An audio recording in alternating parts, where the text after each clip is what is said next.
तपाईको आवाज आउनेछ उहाँको शरीरमा किन आउनु खोज्नु भएको छ, किन दुःख दिनुभएको छ, किन भाइब्रेसन दिनुभएको छ, जस्ताको तस्तै आएर बताउनुहोस्। 3 2 1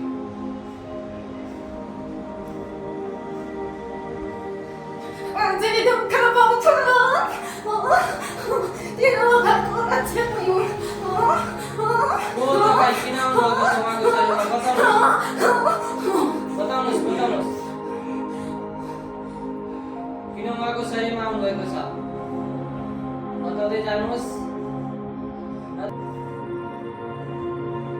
खुलेर आउनुहोस्। मैले मेरो जेवामा नगर्छु चाहिँ तपाईँ कुन ऊर्जा हो भन्नुहोस्। कस्तो टाइपको ऊर्जा हो?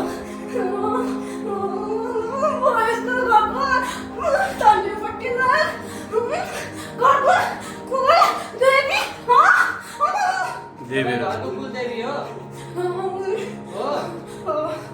अनि किन दुःख दिनुभएको कुलदेवी भएर? के खोज्नु भएको छ तपाईँले? के चाहनु भएको छ? उहाँको शरीरबाट निक्लिनको लागि के चाहनु भएको छ बताउनुहोस्। यसको शरीर मैले मेरो चेलामै राखेको छु। चेला बनाउन खोज्नु भएको छ हो? के गर्नुपर्छ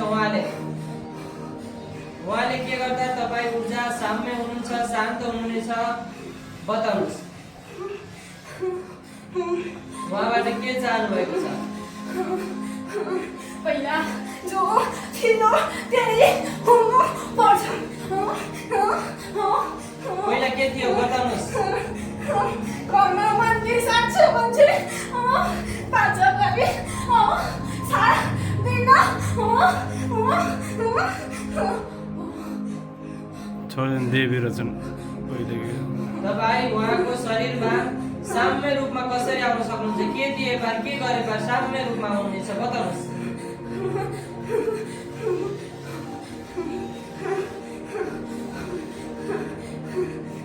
बताउँदै जानुहोस्। यस मेरो 3 देखि 1 को गतिमा बताउँदै जानुहोस्। 3 2 1 कसरी उहाँको शरीरमा शान्त रूपमा आउनुहुनेछ, उहाँलाई दुःख दिनुहुने छैन, उहाँले के गर्नुपर्छ सबै कुराहरू बताइदिनुहोस्।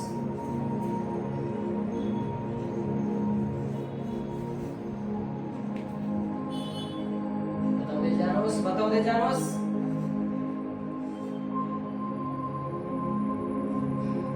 के गरे पार उहाँको शरीरमा शान्त रूपमा आउनुहुनेछ, शान्त हुनुहुनेछ, उहाँलाई दुःख दिनुहुने छैन, के गर्नुपर्छ उहाँले बताउनुहोस्। पुरा भाइब्रेसनका साथ आउनुहोस् र बताउनुहोस्।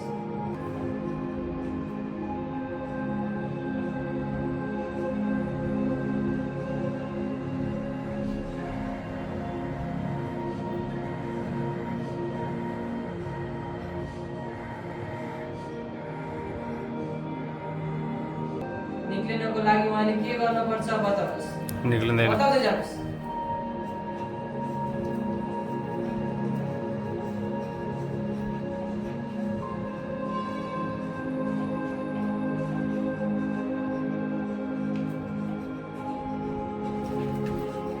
बताउनुहोस्।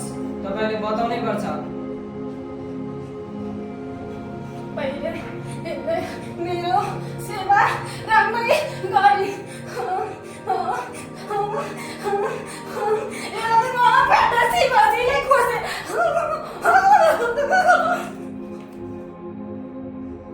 पहिला तपाईँको सेवा गर्नुपर्छ उहाँले हो। कसरी सेवा गर्ने त्यो पनि बताइदिनुहोस्। ठाउँको खाद्य हुनैपर्छ। मन्दिर साँच्छु भनेर भाइले सुताइस कोठाभित्र भाइ लागेछ। तपाईँ बसेको ठाउँ अहिले के छ, कहाँ छ बताइदिनुहोस्। घरको कोठा मेरो नाममा राखिले पूजा गर्ने यसले छोडी अहिले भाइ बस्छ कोठामा। भाइलाई हटाउनु परेको भाइ हो। मन्दिर सागिन्छु म बस्छु भनेर बसेको। भनेपछि भाइ बसेको मन्दिरमा बस्नु पर्यो हो। बताउँदै जानुहोस्। खुलेर बताउँदै जानुहोस्। 3 2 1 भाइ बसेको मन्दिर हुनु पर्यो, भाइ बसेको कोठामा हो के हो त बताउनुस्? पूजा गर्नु परेको हो? बताउँदै जानुस्, कम्प्लिट रूपमा बताउँदै जानुस्। बताउँदै जानुस् कुलदेवीजी, बताउँदै जानुस् तपाईले कसरी सेवा गर्न सक्नुहुन्छ। उहाँ तपाई बसेको रुमदेखि टाढा हुनुहुन्छ, तपाईलाई थाहा छ। उहाँले सेवा गर्न सक्नुहुन्न भन्ने पनि तपाईलाई थाहा छ। कसरी के गर्नुपर्छ बताउनुस्, खुलेर बताउनुस्। 3 2 1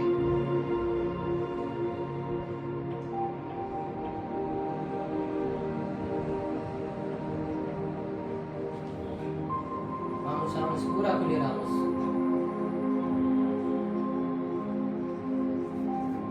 अहिले एलआईसी बाजीले साथमा दिनु भएको छ र यो अहिले बाजे कि यसलाई देख्नुपर्छ। अहिले पहिले चाहिँ यसको आन्टीले खानिसकेको थिएँ। मान्छेको आदेश भइसक्यो, बताउँदै जानुस्।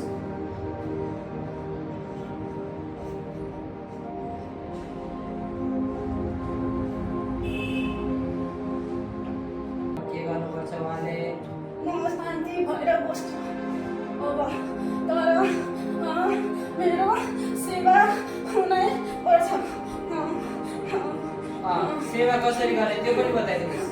पहिला राम्रो थियो घरमा, हजुर हजुर कोठा ढोका लागेको हुन्थ्यो, हजुर कोही जाँदैन थियो। हजुर अहिले भाइले बस्छु भन्यो, राजु दिए भाइले सेवा गर्छ भन्ने आशा थियो भन्यो माने, तर मन्दिर सार्ने बाजा मात्रै भयो।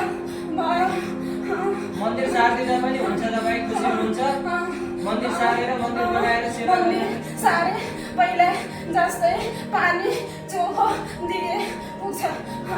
जसले दिए पनि जता गए पनि यसको रक्षा शिवजीले गर्नु भएको छ।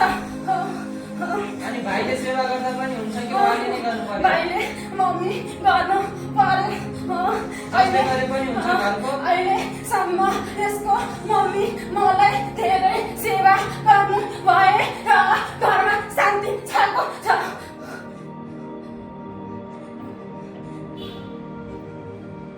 ओके, तपाईलाई रेगुलर पूजा गर्नु पर्यो, जल चढाउनु पर्यो, जसले चढाए पनि हुन्छ घरको।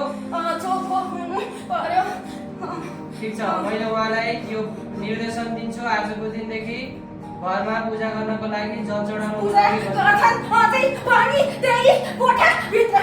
तर बाहिर चाहियो तपाईँले कोठा? तर त्यो कोठा किताब खाली हुनु पर्यो, किताब बाजा पुरा गर्नु पर्यो। ठिक छ, म बताइदिन्छु कि मन्दिर बाहिर हुनु पर्यो कि कोठा खाली हुनु पर्यो हो? भाइ पानी स्वच्छ भन्ने बस्छ, तर पहिले जुत्ता लाएर जान्छ। सफा हुनु पर्यो, कुनै सामग्री हुनु भएन, फोहोर हुनु भएन हो? बिर्सिँदै जान्छ अनि भन्छ कस्तो बिर्सेछ। ओके, मैले उहाँलाई बताइदिन्छु।